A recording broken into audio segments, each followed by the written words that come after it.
There is one tiny detail in this case that is almost too ordinary to notice. A plastic water bottle. Half full. Cap screwed on. Left on a desk for only a few minutes. Nothing about it looked dangerous. There was no strange color. No powder floating on the surface. No warning smell strong enough to make someone throw it away. But the man who owned that bottle had started doing something unusual. Every time he closed it, he used a small knife to scratch a nearly invisible line across the cap and the neck. If nobody touched the bottle, the two marks should remain perfectly aligned. They didn't. Again and again, the line came back slightly crooked. The amount of water inside had changed too. Not by much. Sometimes the level appeared just a little higher than before. That was the part that made him stop. Because people usually steal water from a bottle. They do not secretly add more. And this man was not simply being paranoid over a loose cap. For nearly 2 years, his body had been collapsing for reasons that some of the best doctors in Sweden, China, and other parts of Europe could not explain. His kidneys were failing. His heartbeat had dropped below 30 beats per minute. His blood calcium had reached a level that could trigger sudden death. Vitamin D had appeared in his system at concentrations so extreme that doctors believed ordinary supplements could not explain it. Yet whenever he stayed in hospital, his condition improved. Whenever he returned home, it rose again. Hospital. Better. Home. Worse. Hospital. Better. Home. Worse. By the time he began marking his water bottles, he had been admitted more than 10 times. He had spent months connected to treatment. A medical tube had been inserted through a major vein in his arm and extended close to his heart because his body had endured so many injections. The illness looked mysterious. But the pattern did not. Something was happening inside the home. So he hid an old phone in his study.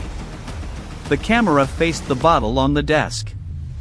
He activated motion detection, acted as though nothing was wrong, and went downstairs to spend time with his children. Not long afterward, an alert appeared on the phone in his hand. Movement detected. Recording started. He opened the video. And for the first time, the illness that had nearly killed him stopped looking like an illness. Because someone had entered the room. Someone who knew exactly which bottle was his. Someone who pulled a small brown container from a pocket, opened his water, took a sip, poured the liquid inside, closed the cap, picked up another bottle, added more, and shook both of them until everything was mixed. The movements were calm. Familiar. Almost routine. And the person in that video was not a stranger. To understand why that recording mattered, we have to go back to the period when nobody suspected a crime at all. Because the most frightening thing about this file is not that the truth was carefully hidden. It is that the truth spent years being mistaken for a medical problem. And before anyone saw the bottle, one question had already been waiting inside the hospital records. Where were all the vitamin D and calcium coming from? Before his health began to fail, the man at the center of the case appeared to have very little in common with the kind of patient doctors would expect to see fighting for his life before the age of 40. The court materials refer to him as Mr. Tang. His wife is identified in the source under the name Zoe Suyi Jean Tang, though Tang was a married surname. To keep the relationships clear, we will refer to her as Ms. Jean. Both were Chinese professionals with strong academic backgrounds. They had studied at respected universities, worked for major companies, moved to Sweden, built careers, bought property, and raised 3 children. From the outside, it looked like the kind of family people reduced to a neat formula. Education. Income. Property. Children. Stability. The source describes them as a high-achieving immigrant household. Mr. Tang had worked as a senior engineer and had been assigned to Sweden through Huawei. Ms. Jean later joined Google and reportedly advanced to an L5 level position with a high annual income. But none of that explains what appeared in Mr. Tang's routine medical examination near the end of 2018. One blood enzyme reading was clearly elevated. A CT scan followed. Doctors saw small nodules in several places, including the lungs, kidneys, and lymphatic system. Any one of those findings might have been manageable on its own. Seeing them appear across multiple organs was harder to ignore. He was diagnosed with a form of multisystem nodular disease, described in the source as multiple nodules associated with an immune abnormality. He was still under 40, physically active, careful about food, fond of exercise, and strong enough to run and cycle regularly. No obvious hereditary explanation appeared. The early medical interpretation was not unreasonable. An immune disorder could produce unusual inflammation. The nodules had been discovered before becoming dangerously large. Mr. Tang did not yet feel severely ill. Doctors believed medication would control the problem. At first, it did. A review in March 2019 showed improvement. His blood markers returned toward normal. The largest lung nodule had visibly shrunk. His doctors believed that if the trend continued, he might be able to stop medication within several months. Read only that part of the file and the story seems straightforward. An unusual diagnosis. Early detection. Effective treatment. But the improvement did not last. By June, his energy had dropped sharply. A 20-minute video conference became difficult to finish. Colleagues noticed him falling asleep at his desk early in the morning.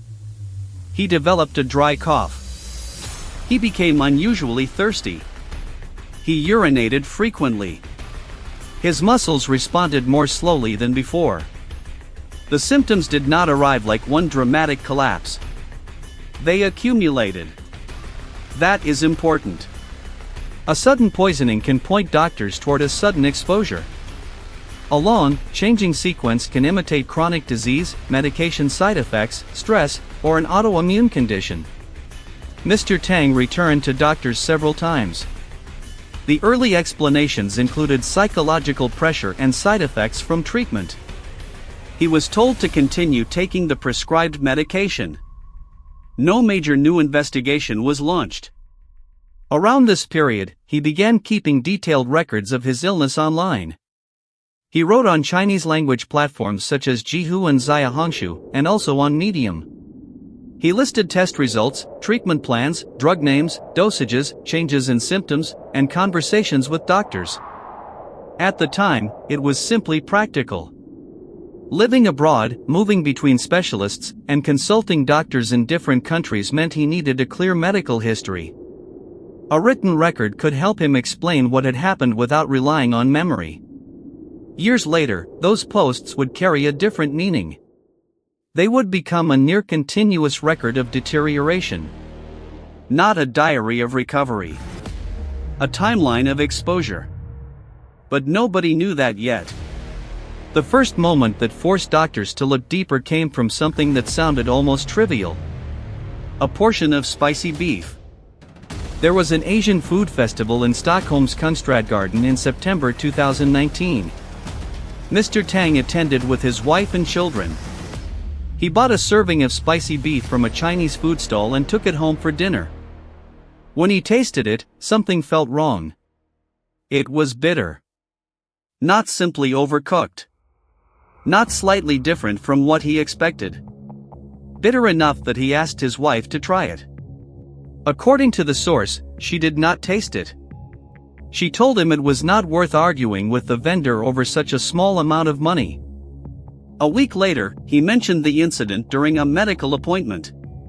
The doctor suggested a more comprehensive blood test.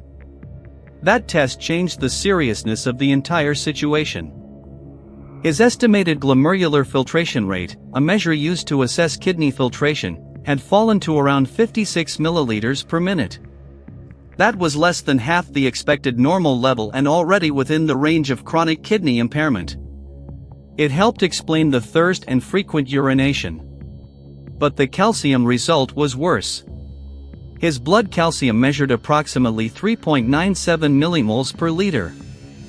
Above 3.5 is generally considered severe hypercalcemia. At that level, the risk is not theoretical.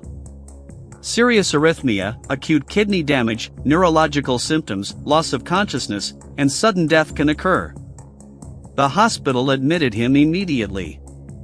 Doctors used large amounts of intravenous fluid along with diuretic medication to force calcium out of his body. During the first night, according to Mr. Tang's own record, the heart monitor alarms barely stopped. At the lowest point, his heart rate fell below 30 beats per minute. Nurses entered the room repeatedly because they were afraid he could die without warning. The medical team told him that a person with calcium this high could suffer a fatal cardiac event. His physical condition before the illness may have helped him survive. But the blood tests revealed something even stranger. Vitamin D3 was reportedly around 9 times above the expected level. Vitamin D2 was around 12 times higher. Now stop here. Vitamin D3 is common. It appears in many commercial supplements and can also be produced by the body through sunlight exposure. Vitamin D2 is different. It is found in certain fortified products and prescription preparations, but it was not part of Mr. Tang's prescribed treatment. His medical records did not show that doctors had instructed him to take it. So where did it come from? Sweden's long, dark winters make vitamin D supplements common. Many people take them without thinking much about it. That fact offered an easy explanation at first. Maybe he had taken too many pills. Maybe several products overlapped. Maybe a fortified food contained more than expected.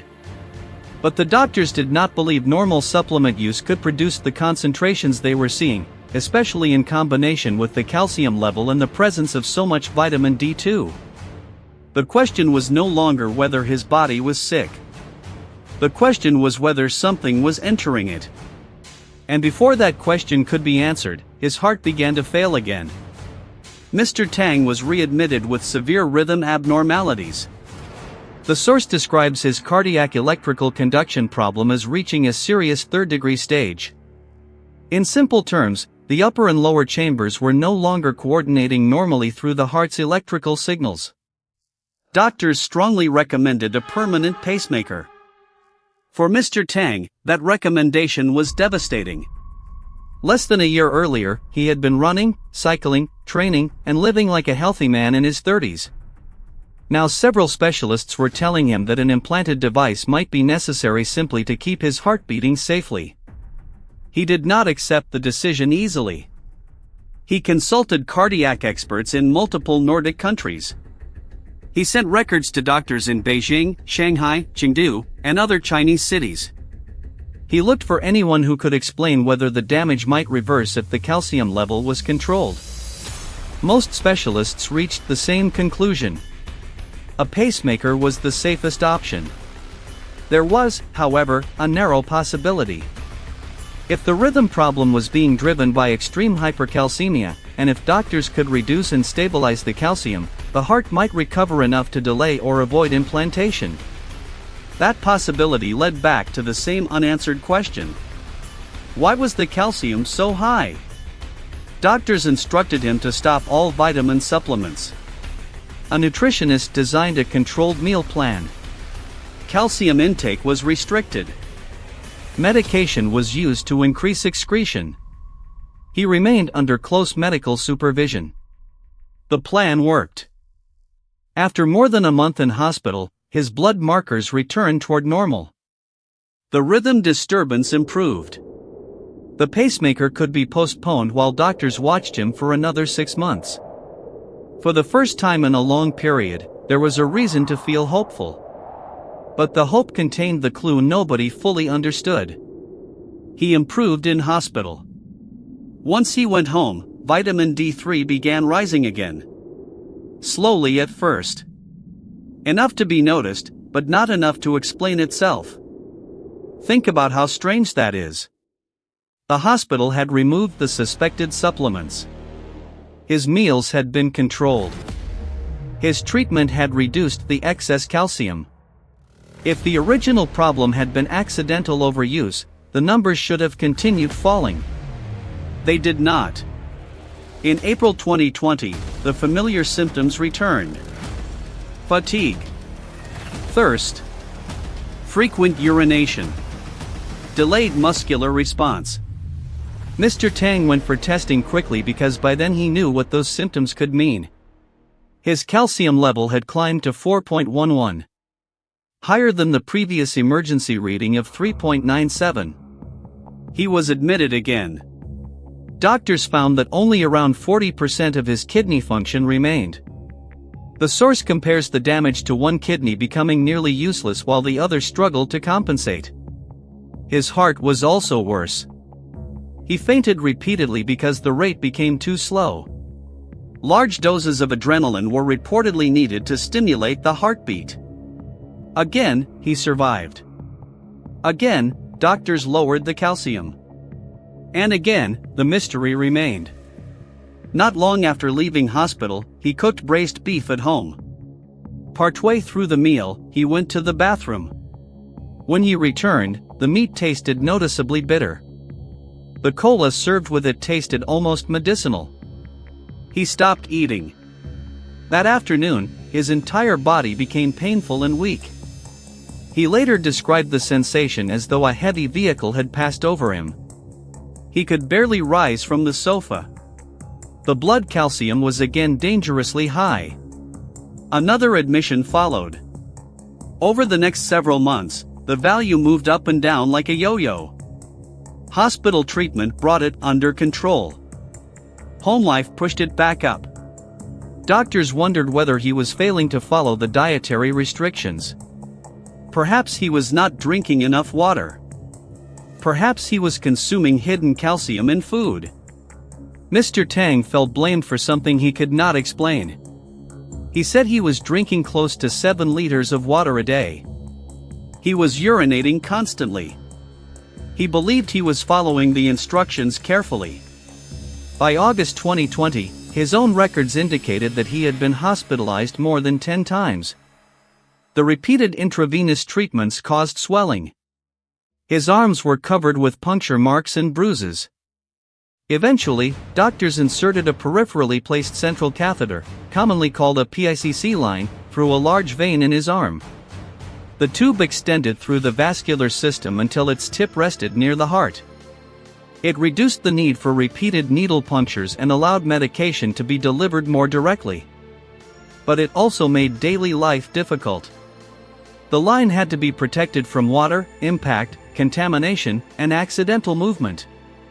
The original home care plan was supposed to last 1 or 2 months. Nurses would visit, draw blood, and administer medication through the line. 1 or 2 months became 6. 6 months became almost a year. And the calcium still refused to remain stable. This is the point where the file becomes more than medically complicated. It becomes logically uncomfortable. Mr. Tang was following a controlled diet. He had stopped supplements. He was receiving professional treatment. The hospital could reduce the calcium. The moment he returned to the same domestic environment, the problem came back. A doctor in China reviewed the pattern and told him that such a high, persistent intake strongly suggested an external source. Food, medicine, supplements, water. Something entering the body from outside. The doctor also acknowledged how rare such a scenario would be. Mr. Tang later consulted 2 endocrinology specialists identified in the source as Martin and Cigaretto. One of them asked a question that previous doctors apparently had not emphasized. What about your wife and children? Are their calcium levels high? Mr. Tang had no immediate answer. And that question changed the frame. The family lived together. They shared a home. They used the same kitchen. They had access to the same general food supply and water. Yet the wife and children were not developing the same condition. Only he was. If the source were environmental, why did it select one person? If the source were dietary, why did it never appear in anyone else? And if it was not accidental, who had access to him closely enough to keep doing it? The answer still felt impossible. But a strange incident involving his medical line was about to make that impossible answer harder to avoid. One evening in January 2021, Mr. Tang used the implanted line to administer medication as instructed. Once the treatment was finished, the line needed to be flushed with saline to prevent blockage. According to the source, Ms. Jean helped with this process. They had performed similar procedures before without trouble. This time, the reaction was immediate. As the liquid entered the line, Mr. Tang felt what he described as a burning metal wire moving up his arm and toward his heart. Within seconds, his skin felt hot. Pain spread through his body. His heart began racing. He told his wife to stop and call for help. Here is where the behavior in the source becomes difficult to explain. Mr. Tang said Ms. Jean remained standing there and told him she did not have the doctor's number. He was in too much pain to speak clearly. He handed her his own phone and asked her to contact the nursing station. After what felt like a long delay, she returned the phone and said nobody had answered. Mr. Tang told her to call emergency services. According to his account, she said she did not know the number because she had never called before. Sweden's emergency number is 112. Mr. Tang eventually dialed it himself. By that point, he felt as though his heart might burst from his chest. Paramedics arrived quickly. And the reaction disappeared almost as quickly as it had started. Inside the ambulance, he began feeling better. By the time he reached hospital, much of the crisis had passed. Doctors could not find a clear explanation and classified the episode as an acute allergic reaction to medication or saline. But a visiting nurse heard the story several days later and reacted differently. She was surprised. In years of medical work, she said she had never heard of someone suddenly reacting that way to ordinary saline used for flushing a line. The nurse consulted a doctor and changed the setup. A sealed bag of saline was attached directly with a valve so Mr. Tang could flush the line himself. She also gave him a very specific instruction. Handle it personally. Do not rely on someone else. The remaining unopened saline bags in the home were removed. Mr. Tang later remembered the nurse's expression as cautious, almost as though she wanted to say more but did not feel able to accuse anyone without evidence. At the time, he still did not fully understand what she might have suspected. But the endocrinologist's question was now echoing in his mind. Why were his wife and children healthy? He began looking at his daily routine differently. Food. Water. Medication. Who prepared it? Who touched it? Who had an opportunity? By this stage, he and his wife were already eating separately. The source says she explained that their tastes and schedules were different. They were also sleeping in separate rooms. That reduced some opportunities. But not all. On the afternoon of July 17, 2021, Mr. Tang left a half-finished water bottle on a table because he urgently needed to use the bathroom. When he returned, the cap did not seem fully tightened. That sounds minor. But people notice small changes in objects they handle hundreds of times. Mr. Tang considered himself careful and methodical. He believed he had closed the bottle properly. He looked around. 2 younger children were in the living room. One was playing a game. Another was watching animation on a tablet. Neither appeared interested in the bottle. The older daughter was outside with friends. Only one other adult had been present. His wife. That thought frightened him. Until then, he and many doctors had focused mostly on food, medication, or an unexplained biological process. Drinking water had received less attention. From that moment, he began marking the bottles with the knife. The lines failed to match. The liquid level sometimes rose. Now he needed proof. He found an older phone and hid it in the study. The camera faced the bottles on the desk. Motion detection was enabled. He went downstairs and behaved normally around the children. The alert came. When Mr. Tang viewed the footage, he saw Ms. Jean enter the room wearing casual clothing. According to the source, she removed a small brown bottle from her pocket. She opened the half-finished water bottle. She drank a small amount from it. She poured in the liquid from the brown container. She replaced the cap. She picked up a larger bottle nearby and added liquid there as well. She turned the bottles upside down and shook them to mix the contents. At one point, she casually took a drink of cola. The entire sequence looked practiced. Mr. Tang later believed that the first sip from his water bottle had a purpose. Because the bottle was already half empty, adding liquid would raise the level and might attract attention. Taking a sip first made space. We cannot enter her mind and state that as an established fact. But placed beside the misaligned cap marks and the slightly increased water level, the action becomes difficult to dismiss as random. Mr. Tang watched the video knowing that the person in the room was his wife and the mother of their 3 children. He had spent almost 2 years moving between hospital beds, emergency rooms, specialists, and home treatment. Now he had footage of her opening his drink and adding an unknown substance. Even then, he did not immediately call the police. According to the source, he hesitated because of the children. Reporting their mother could tear the family apart. He endured the fear through the night and waited for the next scheduled nursing visit. What happened during that visit pushed him beyond hesitation. Even with a nurse inside the home, the hidden camera reportedly recorded Ms. Jean interfering with his drink again. Mr. Tang contacted his doctor through the nurse. About 90 minutes later, he sat in the doctor's office with the video on his phone and one of the suspicious water bottles in his possession. The doctor arranged immediate testing. Roughly 2 hours later, the result came back. The water contained a large amount of vitamin D. The brown container in the video appeared consistent with a concentrated, water-dispersible vitamin D product. Depending on concentration and storage, such a product could produce the strange taste Mr. Tang had repeatedly described. The 2 treating doctors had never encountered a case like it. They recommended that he contact the police immediately. The illness had finally become evidence.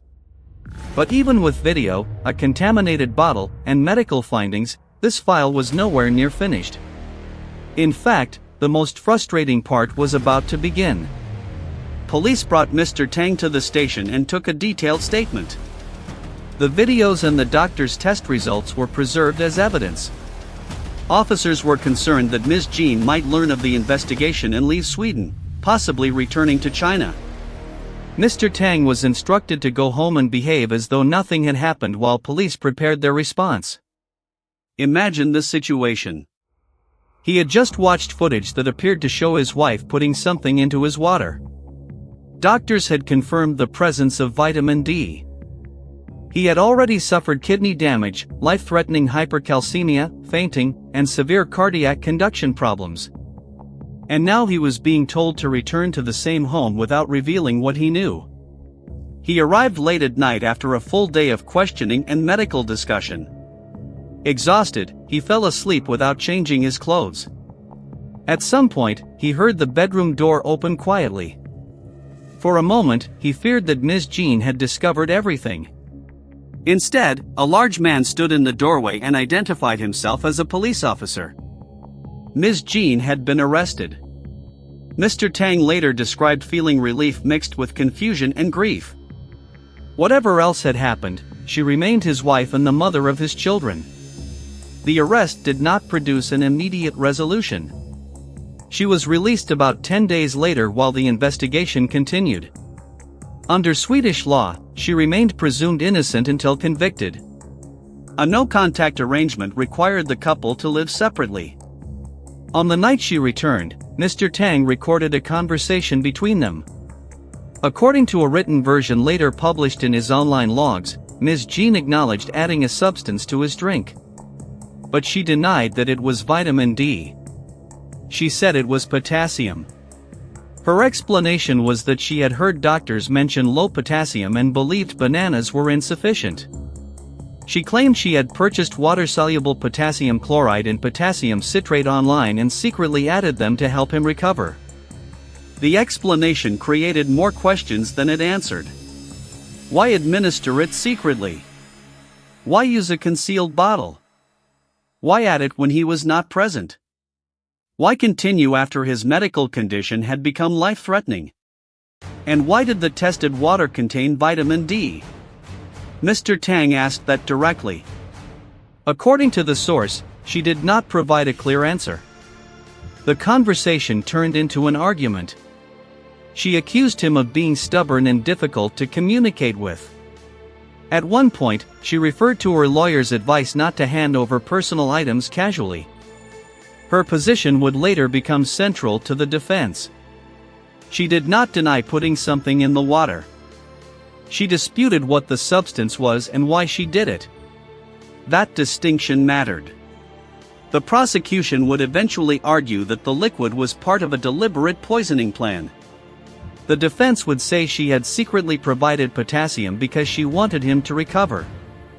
At first glance, the second version sounds strange but not impossible. People sometimes misuse supplements. Families sometimes hide medicine in food when a person refuses treatment. But once placed beside the laboratory result, the severe vitamin D levels in his blood, the recurring hypercalcemia, the medical pattern, and later purchase records, the explanation begins to bend. And the more investigators looked at the marriage, the more possible motives appeared. The problem was that evidence of motive is not the same as proof of attempted murder. Affairs, money, resentment, property disputes, and divorce can explain conflict. They do not automatically explain a bottle. So the investigation needed both. It needed to establish what had been administered. And it needed to show why someone might continue doing it over such a long period. That led investigators into the couple's finances, private communications, and plans for the future. What they found made the medical mystery look less isolated. Mr. Tang testified that he had worked as a senior Huawei engineer and had been posted to Sweden. His income had once been strong. When the couple's youngest daughter was born in 2018, they purchased a 5-bedroom apartment in Stockholm measuring roughly 147 square meters. The reported price was around 11 million Swedish kronor, more than $1 million at the time.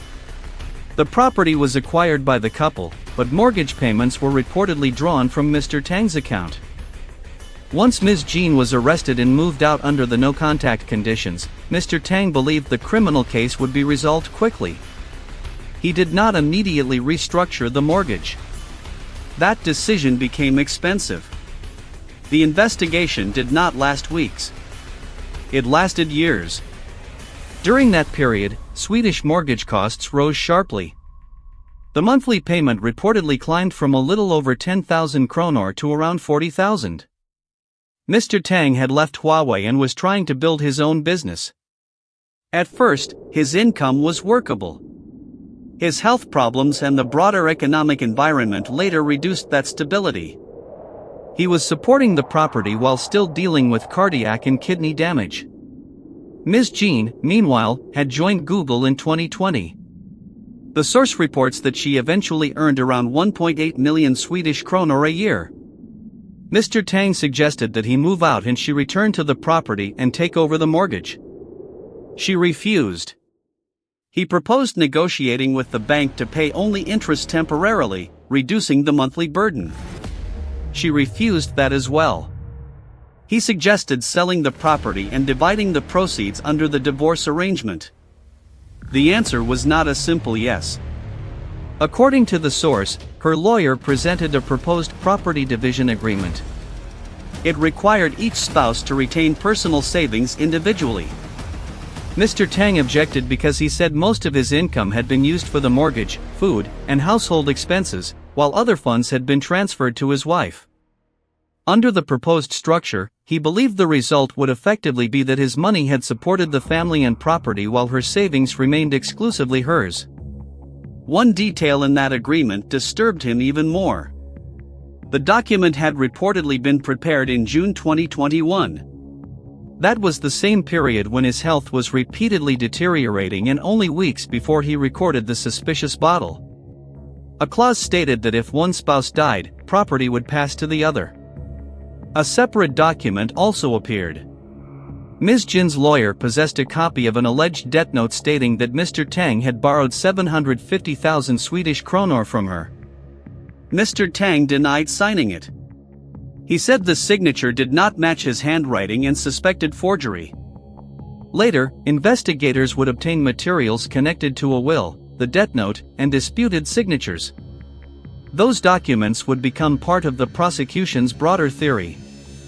Money was not the only area of conflict. Court materials and recovered communications reportedly revealed that Ms. Jin had relationships or intimate exchanges with at least 3 Chinese men living in Sweden. They worked in international companies and included technical specialists and corporate managers. The source described sexually suggestive and emotionally intimate messages. None of those men appeared in court as key witnesses for the prosecution. That absence matters. Private conversations can suggest a motive to leave a marriage. They can show dissatisfaction or plans for a different future. They cannot, by themselves, prove that someone tried to kill a spouse. The prosecution later argued that the combination of romantic relationships and financial conflict gave Ms. Jin reasons to want Mr. Tang removed without accepting the losses she feared from divorce. A message recovered from a conversation with a friend became especially damaging.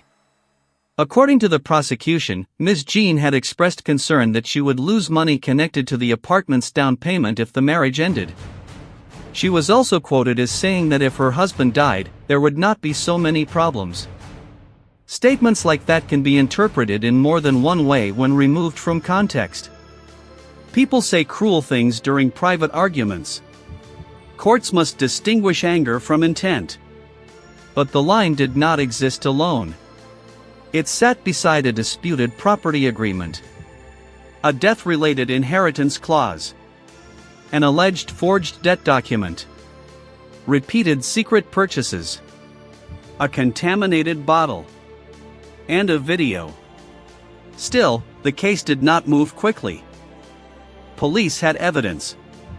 Doctors had evidence. Mr. Tang had spent years documenting his condition. Yet formal prosecution stalled.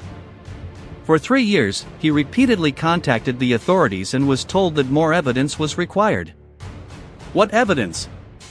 The answers were vague. That delay would become one of the most disturbing institutional parts of the story. Because much later, a new prosecutor would open the old files and discover that some of the most important evidence had apparently been sitting there untouched. While the criminal investigation slowed, the couple's private conflict became public. Mr. Tang learned that Ms. Jin had applied for a possible transfer to the United States through Google. To him, the idea was unbearable. He believed he had been poisoned until his kidneys and heart were permanently damaged. He was facing financial collapse. The person he accused might be able to leave Sweden and restart a career in Silicon Valley. He began posting on the Chinese language professional forum 1.3 acres. One post asked whether he could report a Google employee who was under investigation for attempted murder. Another described himself as a man whose wife had poisoned him into kidney failure and heart disease. He warned technology workers in Silicon Valley to be cautious about entering a relationship with a woman arriving from Sweden. The posts created intense discussion. Users examined Ms. Jin's professional profiles. Her LinkedIn page was circulated. Her education and career claims were debated. The source reports that she held degrees from Southeast University, Nanjing University, and a Swedish technical institution. Other references to Stanford University and the University of California, San Diego, were described as short online programs rather than full degrees. A human resources professional consulted by the original narrator believed her profile had been heavily polished and that her Google role was closer to a combination of customer support and sales than the highly technical image presented online. Those observations were part of public commentary, not the criminal proof. The relevant point is that the case escaped the courtroom before it ever reached trial. Online communities began choosing sides. Some believed Mr. Tang was exposing an attempted killing. Others argued that he was using public pressure to destroy his wife's career before any conviction. Ms. Jean responded legally. She filed a defamation complaint in Sweden and demanded that posts be removed. Negative allegations about Mr. Tang also began circulating online. Anonymous or semi-anonymous users accused him of marital infidelity, preferring sons over daughters, emotionally abusing his wife, exploiting money from her family, and using her as a means to have children. One claim focused on the fact that Mr. Tang had divorced a previous wife and married Ms. Jean quickly, with their son born only months later. Online critics treated the timeline as evidence of an earlier affair.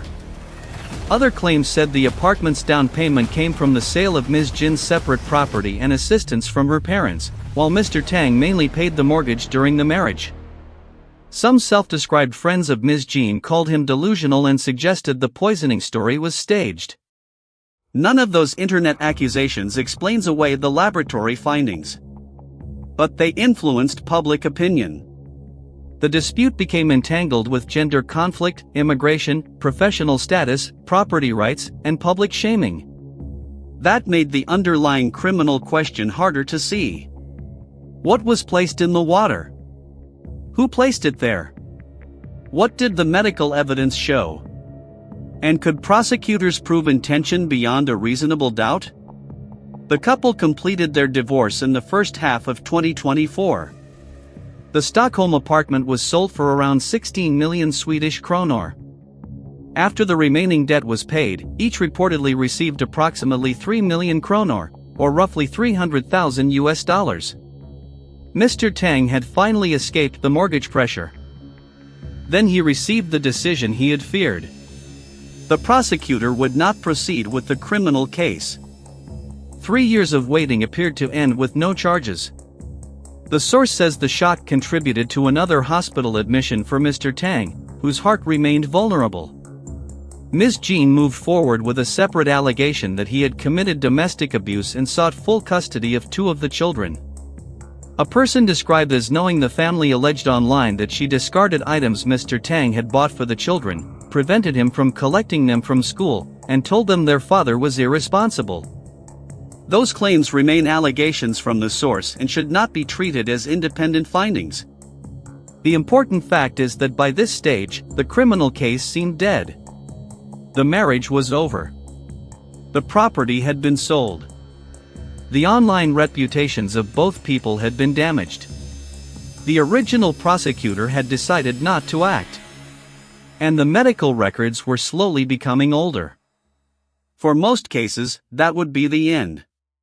But near the end of 2024, the person responsible for the file changed. The original prosecutor retired. A new female prosecutor, identified as Anna, took over. She began reviewing the material. And she found something that should have been examined years earlier.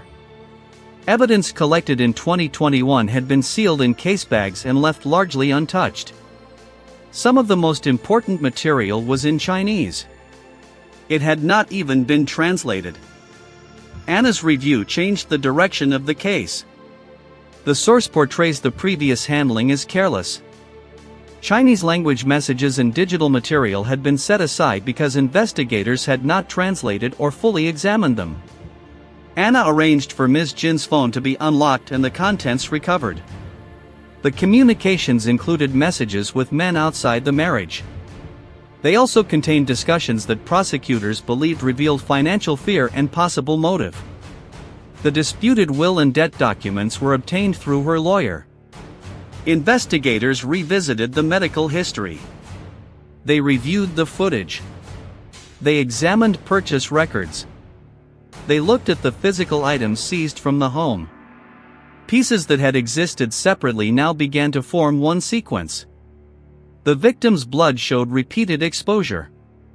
The exposure declined in controlled hospital conditions. It returned in the home. A hidden camera recorded Ms. Jean adding liquid to his water. The tested bottle contained vitamin D. Doctors believed both vitamin D and calcium had been administered. Online purchase records reportedly showed large quantities of vitamin D and liquid calcium purchased under different names and addresses. The prosecution also alleged that vitamin D2 had been acquired through unofficial channels. That detail mattered because vitamin D2 had been one of the most inexplicable substances in Mr. Tang's blood from the earliest stage. Ms. Jin's explanations varied. The quantity of vitamin products, she said, was connected to gifts for relatives and friends in China. A single family might need 4 or 5 bottles, so buying in bulk was normal. The calcium, she said, had been purchased because she believed an online remedy claiming that large amounts of calcium could treat athlete's foot. The prosecution asked an obvious question. Why use false names or multiple addresses? The defense also explored whether Ms. Jin's mother could have been responsible. Her mother had stayed with the couple for a period in 2019 and had prepared meals in the home. Police tested several Chinese cooking products and seasonings found there. Some contained additives above normal limits, according to the source. But none explained the vitamin D and calcium. More importantly, Mr. Tang's blood calcium continued rising after the mother-in-law had left Sweden. The timing weakened that theory. Doctors who had treated Mr. Tang were consulted again. They did not simply say that his levels were high. They identified a pattern. The concentrations of vitamin D and calcium did not always rise in exactly the same way. They changed over time.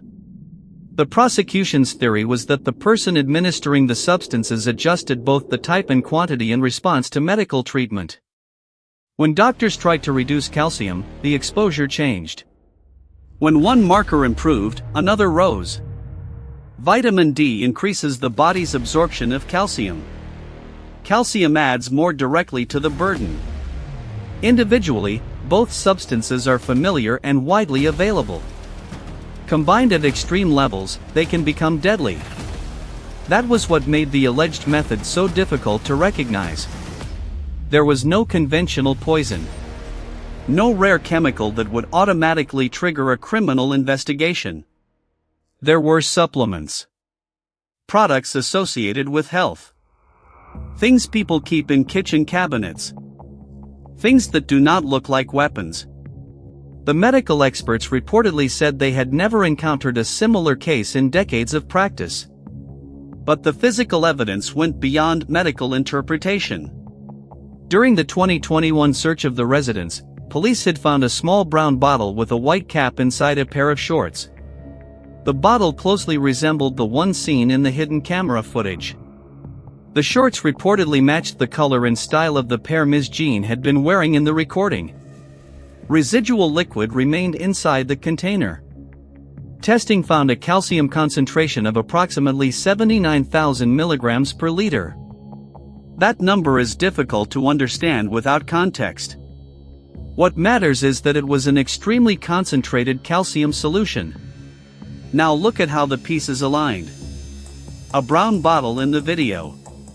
A brown bottle found in matching clothing. Calcium residue at an enormous concentration. Vitamin D in the water.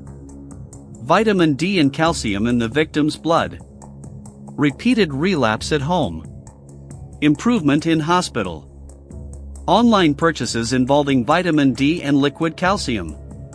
Vitamin D2 that doctors could not explain through treatment. And private messages that the prosecution interpreted as evidence of financial and personal motive. The old file no longer looked incomplete. It looked delayed. Anna decided to reopen the prosecution. On March 30, 2026, Ms. Jean was arrested for a second time. This time, she remained in custody while awaiting trial on a charge of attempted murder. But before the poisoning case could begin, another case reached court first. The defamation lawsuit Ms. Jean had filed against Mr. Tang. And in that case, she won. The defamation ruling created a situation that looked absurd from the outside. Mr. Tang said publicly that his wife had poisoned him. The criminal court had not yet convicted her. Under Swedish defamation law, the source explains, a statement can be unlawful even if the speaker does not directly publish a full name. If the audience can identify the person from photographs, details, context, or surrounding information, the harm may still qualify. Mr. Tang's posts allowed readers to determine who Ms. Jean was. The court ruled against him. That did not establish that his poisoning accusation was false. It meant the manner in which he had publicly identified and accused her violated the applicable legal standard. But the victory gave Ms. Jean and her legal team confidence. From their perspective, Mr. Tang had already been punished for spreading the allegation. The criminal trial, however, operated under a different question and a different burden. The prosecution did not need to prove that Mr. Tang had behaved perfectly online. It needed to prove that Ms. Jean had deliberately tried to kill him. The trial opened with the footage. The prosecution showed the recordings of Ms. Jean handling the bottles and pouring in liquid. Her defense remained consistent in one important respect. She acknowledged adding something. She denied that it was vitamin D and calcium with murderous intent. She said it was potassium. Her explanation had developed into a broader story. She wanted to divorce her husband, she said, but did not want to leave him while he was sick because people might accuse her of being willing to share good times but not hardship. She had heard that his potassium was low. She wanted him to recover faster. Once he became healthy, she could ask for a divorce without appearing cruel. So she secretly added potassium to his drink for his own benefit. Pause there. The logic asks the court to accept several things at once. That a highly educated professional secretly administered a medical substance without consent. That she hid it in a small bottle. That she waited until he was absent. That she poured it into more than one water container. That she continued despite repeated life-threatening hospitalizations.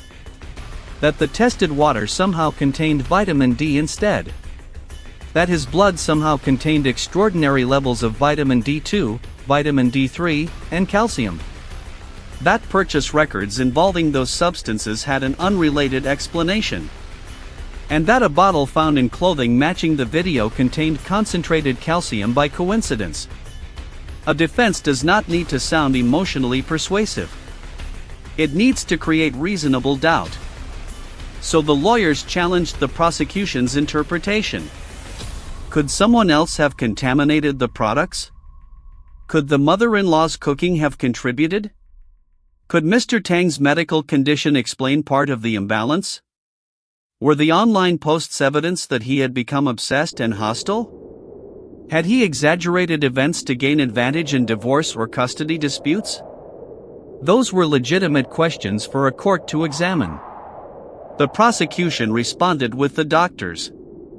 Two specialists who had treated Mr. Tang testified. They remembered the case because it was so unusual. They explained that the clinical course was consistent with repeated external administration of vitamin D and calcium. Vitamin D increased calcium absorption. The added calcium increased the total burden. The combination amplified the danger. The substances were ordinary in isolation. The dosage and repetition transformed them. The doctors also addressed the changing blood pattern. The levels did not behave like a single accidental overdose slowly leaving the body. They rose again after treatment. The proportions shifted. The pattern suggested repeated exposure. They believed that whoever was administering the substances may have changed the quantity or type after hearing the medical plan during appointments. Ms. Jean had accompanied Mr. Tang to some consultations. If that interpretation was correct, the poisoning method did not remain fixed. It adapted. Every time doctors pushed the calcium down, another exposure could raise it again. Every recovery became temporary. Every discharge returned him to the source. The prosecution introduced the purchase history. Large amounts of vitamin D. Liquid calcium. Different names. Different addresses. Vitamin D2 obtained through channels the prosecution described as unofficial. Ms. Jean said the vitamin products were gifts. She said the calcium was for a home remedy against athlete's foot. The court had to decide whether those explanations remained believable when placed beside everything else. The mother-in-law theory also failed to explain the timing. The suspect ingredients found in the kitchen did not contain the substances responsible for Mr. Tang's condition. His levels continued rising after the mother had left.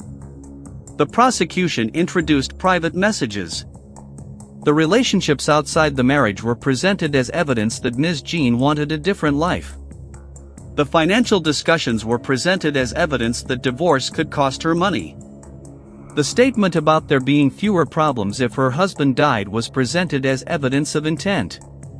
The disputed property document and debt note were presented as evidence of preparation or financial manipulation. The hidden camera footage showed opportunity and action. The bottle linked the action to a physical substance. The laboratory results linked the substance to the victim's medical condition. The doctors linked the medical condition to repeated external dosing. And the purchase records linked access to the same kinds of products. That is the structure of the case. Not one dramatic confession. Not one perfect fingerprint. A chain. The defense tried to break it at several points. The judges had to decide whether enough links remained.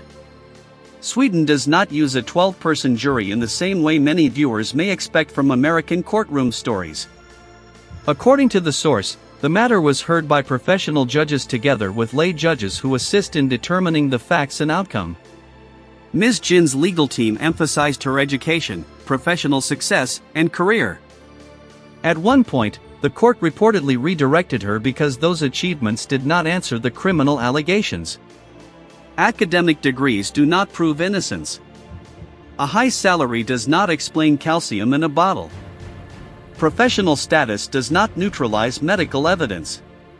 The court focused on the conduct. The judgment described the planning as deliberate and sophisticated. The poisoning had continued over a long period. Mr. Tang had suffered lasting physical harm. His kidneys had been severely damaged. His cardiac conduction had been affected. He had repeatedly faced a risk of death. He had spent years undergoing treatment for a condition doctors could not initially explain. The court found Ms. Jean guilty of attempted murder. The timing of the first alleged poisoning affected the sentence. Sweden amended its criminal law on January 1, 2020, increasing the severity of punishment available for murder and attempted murder. But the conduct had begun in 2019. The court therefore applied the older legal framework rather than imposing a penalty under the later, stricter law. Under that framework, the sentencing range cited in the source ran from 10 to 18 years. The judgment treated several factors as aggravating. Long-term preparation. Deception. Repeated administration. Severe and continuing injury. The vulnerability created by the victim's illness. The final sentence was 12 years in prison. Ms. Jean was also ordered to pay Mr. Tang 310,000 Swedish kronor in compensation, roughly $31,000. The judgment mentioned that she had received a suspended sentence in a separate accounting-related criminal matter on November 20, 2025. The source does not provide enough detail to explain the conduct or financial amount involved, so it should not be used to invent a second narrative. She had been held at Kronoberg, a major detention facility in Stockholm used for pre-trial and post-hearing custody rather than a conventional long-term prison. Public discussion later exaggerated the cost of Swedish detention, with some online claims suggesting that each prisoner cost at least 5 million kronor per year. The source notes that publicly available estimates are closer to around 1 million kronor per detainee annually, roughly $100,000, though costs vary. Kronoberg had also faced overcrowding. Capacity was reportedly expanded to around 370 places, with some detainees sharing bunk beds in an older building not designed for prolonged pressure. Those details tell us where the convicted woman was held. They do not tell us what part of this case should stay with us. For that, we have to return to the beginning. Not to the Google career. Not to the affairs. Not to the apartment. Not even to the courtroom. To the bottle. A water bottle is one of the least suspicious objects in a home. It is transparent. Disposable. Ordinary. You drink from it without thinking. That ordinary quality was exactly what made the alleged method so difficult to see. Mr. Tang did not wake up one morning and realize someone was poisoning him. He became tired. He coughed. He urinated more often. His muscles slowed. Doctors saw nodules and believed an immune disorder was responsible. Medication appeared to work. The blood improved. The illness came back. He tasted bitterness in food. His kidneys weakened. His heart nearly stopped. He was advised to accept a permanent pacemaker. He traveled through medical systems searching for a diagnosis. He documented everything because he was afraid doctors would not understand the history. He drank 7 liters of water a day because doctors wanted the calcium flushed from his body. And the water itself may have been carrying the substances that kept raising it. That is the contradiction at the center of the file. The thing he used to survive may also have been the delivery method. Doctors were not foolish for missing it. Vitamin D and calcium are associated with health. Hypercalcemia has many medical causes. Chronic illness can produce confusing symptoms. A spouse who attends appointments and helps flush a medical line is normally seen as a caregiver, not a suspect. The case exploited assumptions that are necessary for ordinary life. We assume the person bringing water wants us hydrated. We assume the person helping with medication wants us stable. We assume a bitter taste means spoiled food. We assume a relapse means the disease returned. We assume hospital treatment failed. We do not immediately assume that someone listened to the treatment plan and adjusted the exposure. That possibility is so extreme that even experienced doctors hesitate to consider it without evidence. The nurse who heard about the burning saline did not accuse anyone. She changed the equipment. She removed the remaining bags. She told Mr. Tang to operate the line himself. A careful response. A small intervention. No dramatic confrontation. The endocrinologist did not say, "Your wife is poisoning you." He asked whether the wife and children had the same calcium problem. One question. That was enough to expose the flaw in the environmental explanation. The bottle marks were equally small. A scratch. A cap. A slightly altered water level. None of those details could prove attempted murder. Together, they gave Mr. Tang a reason to set up the camera. The camera gave him a reason to preserve the water. The water gave the doctor a reason to test. The test gave police a reason to investigate. The physical bottle, purchase records, medical history, private messages, and later review gave the new prosecutor a reason to reopen the case. And the court finally saw what the medical system had been treating in fragments. A pattern. That is why the delay matters so much. The truth was not unavailable. Part of it was inside Mr. Tang's blood. Part of it was inside his online diary. Part of it was on the hidden phone. Part of it was in the contaminated bottle. Part of it was inside the brown container found in the shorts. Part of it was stored in untranslated Chinese messages. Part of it was sealed in an evidence bag. The case did not fail because every clue was invisible. It nearly failed because the clues belonged to different worlds. Doctors saw a patient. Police saw a domestic allegation. Divorce lawyers saw property.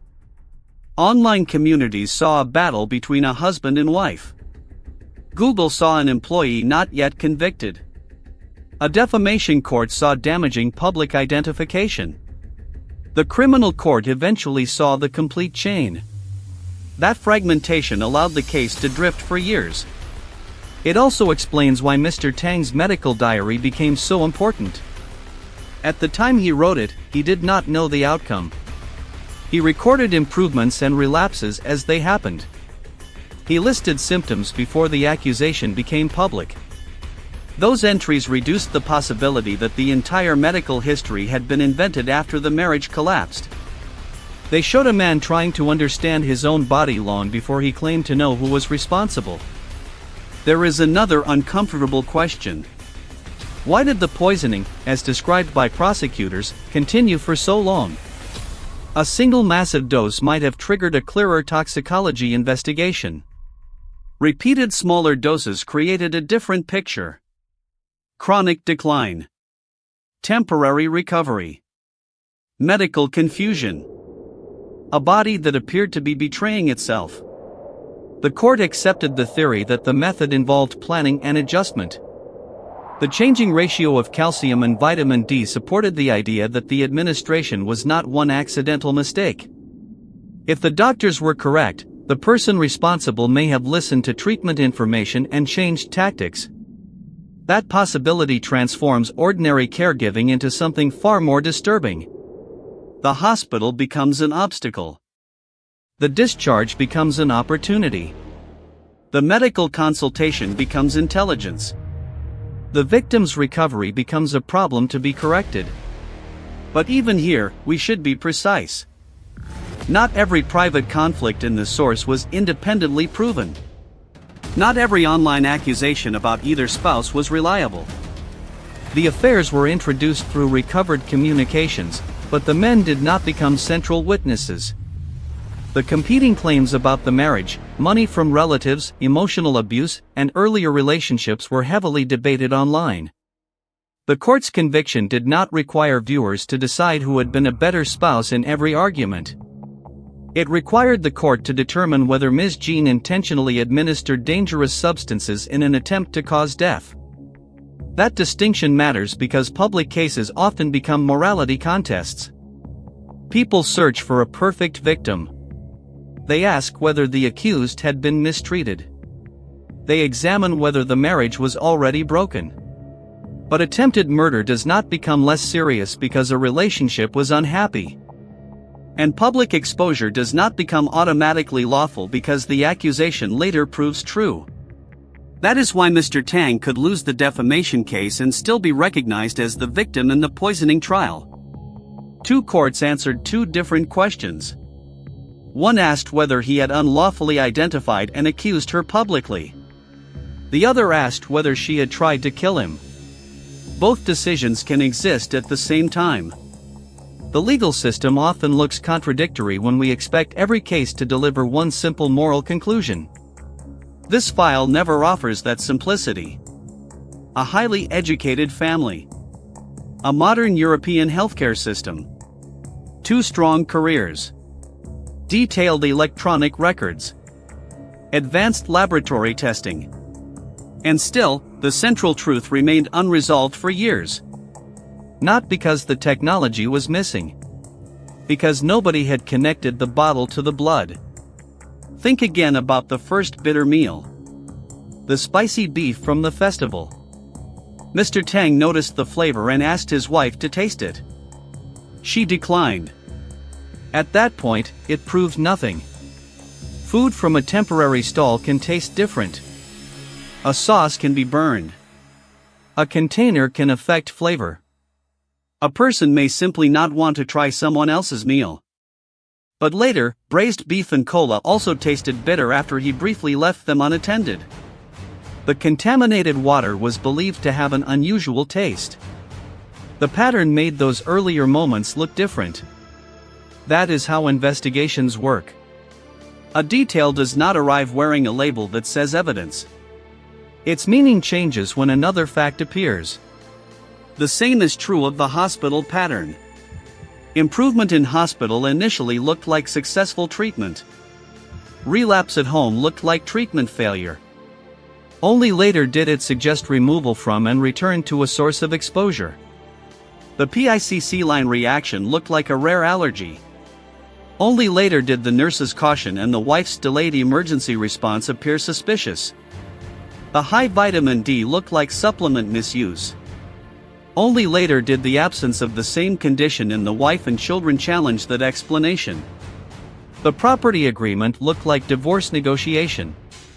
Only later did the timing and death clause become part of the prosecution's theory. The bulk purchases looked like gifts. Only later did the aliases, addresses, vitamin D2, liquid calcium, and brown bottle give them another interpretation. None of these details was powerful alone. That is the real investigative lesson. People often imagine that a case turns on one spectacular clue. A fingerprint. A confession.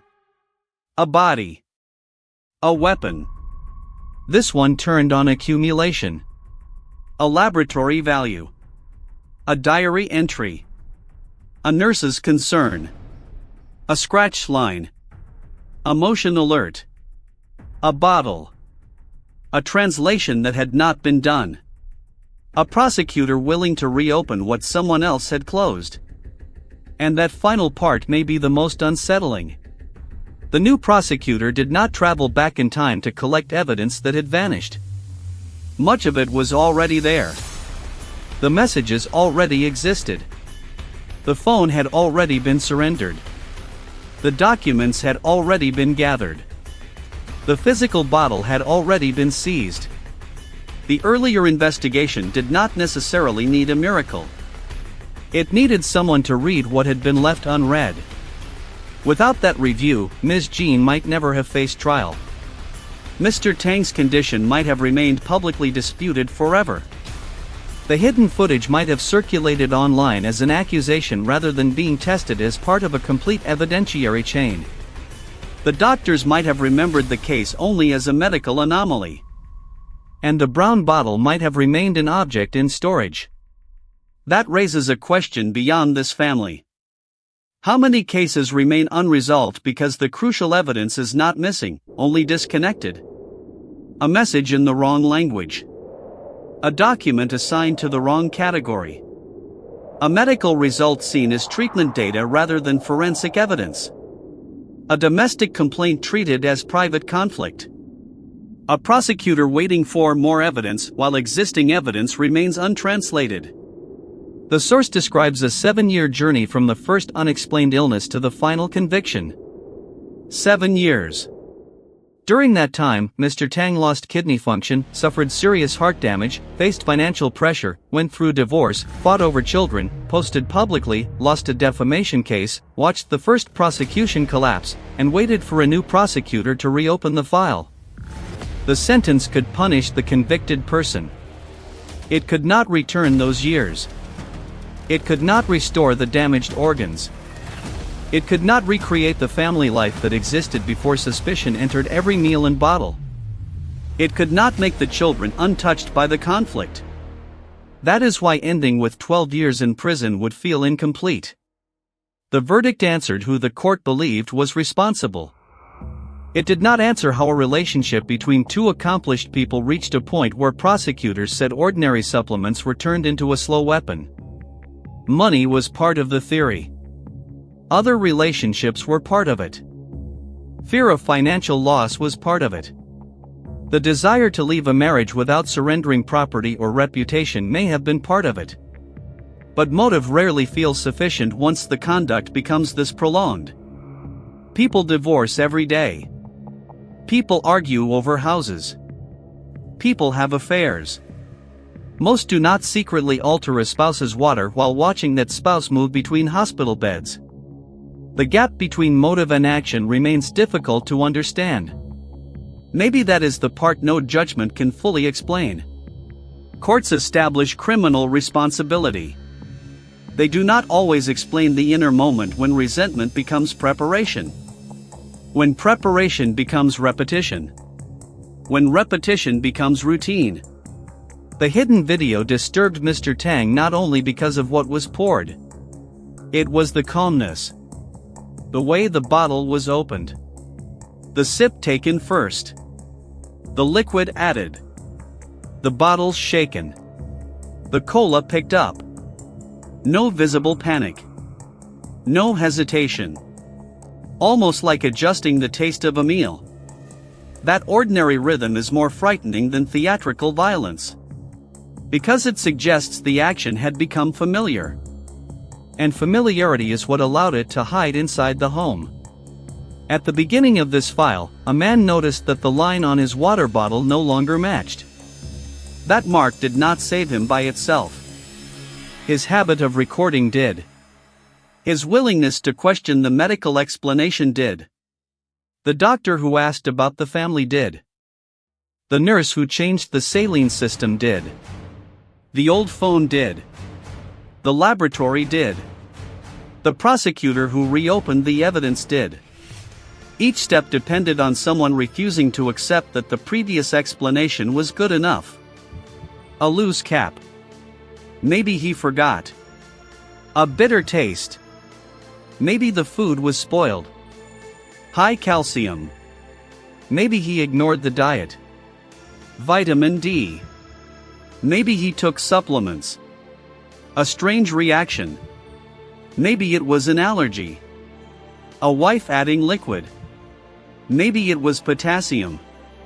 Bulk purchases. Maybe they were gifts. Liquid calcium. Maybe a treated athlete's foot. A death clause. Maybe it was normal estate planning. A suspicious message. Maybe it was only anger. Every single piece could be given an innocent explanation. The problem was that all of those explanations had to be true at the same time. That is where the case broke. Not because one detail was impossible to explain. Because the complete set became impossible to believe. And that is the point worth carrying beyond the verdict.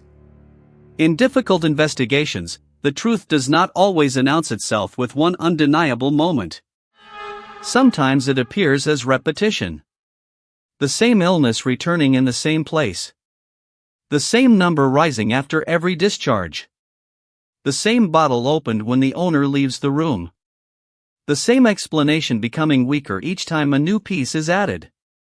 The most important question is often not, can I explain this one detail? It is, can one innocent explanation still account for all of them? For nearly 2 years, Mr. Tang's body was treated as the source of the problem.